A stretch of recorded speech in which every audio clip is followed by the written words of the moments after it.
Mimi nimeshiriki katika by elections in my first term pale Kiambaa, mpaka nikaregeza hii msipi yangu mara mbili kwa sababu ya kukodea huko nikifanya campaign, and therefore nimeparticipate katika by elections kule Rorien Nyandarua last term, but it is the first time that it is happening in Kenya ya kwamba wakati kuna by elections tunaona bullets zikikuwa short. It is the first time.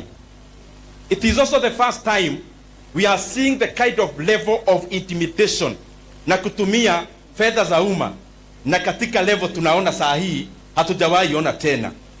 We want to request all the leaders, political leaders, there is no leader who was born ati kazi yake tu ni kusupport mwingine.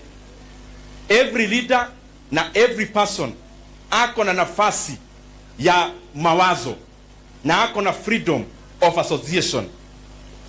Tupeleke chini hii mambo ya temperature ya juu sana, especially serikali ikitumia nguvu ya askari kwa mambo ya uchaguzi.